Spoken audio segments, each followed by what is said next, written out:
एक जंगल में ऊंट और सियार रहते थे। वे दोनों अच्छे मित्र थे। दोनों अक्सर साथ साथ ही समय बिताते थे।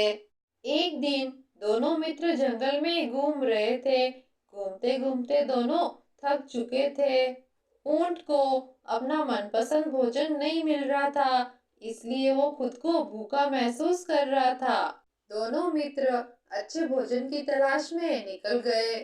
भोजन की तलाश करते करते वे दोनों एक गांव में पहुंच गए।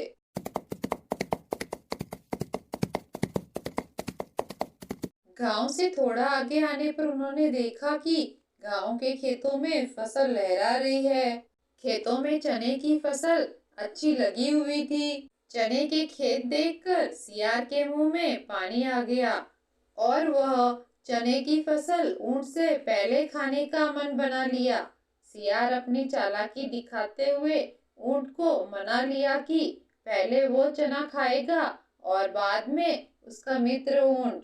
सियार ने अपने मित्र ऊंट को यह कहकर समझाया कि मित्र, जब तुम चना खाओगे तब मैं तुम्हारी पहरेदारी करूंगा, ताकि जब खेत का मालिक आए तो मैं तुम्हें आगाह कर सकूं। भोला भाला ऊंट अपने मन में यह सोचकर गदगद हो गया कि उसका मित्र उसके लिए इतना फिक्रमंद है। ऊंट तुरंत तैयार हो गया और सियार को पहले चना खाने को कह दिया और ऊंट उसकी पहरेदारी करने लगा। फिर सियार खेत में जाकर चने खाने लगा और उसने भरपेट चने खाए। चने खाकर जब सियार का पेट पूरी तरह से भर गया, तब सियार ने अपने मित्र ऊंट को चना खाने को कह दिया और खुद खेत की पहरेदारी करने लगा। ऊंट खुशी से झूमता हुआ खेत के अंदर चला गया और बड़े ही चाव से स्वाद लेता हुआ चना खाने लगा।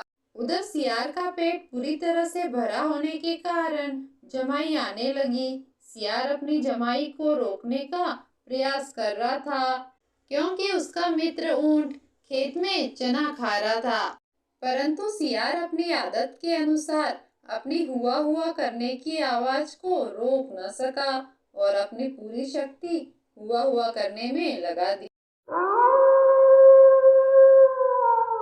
सियार की आवाज सुनकर खेत का मालिक दौड़ता हुआ खेत की तरफ भागा।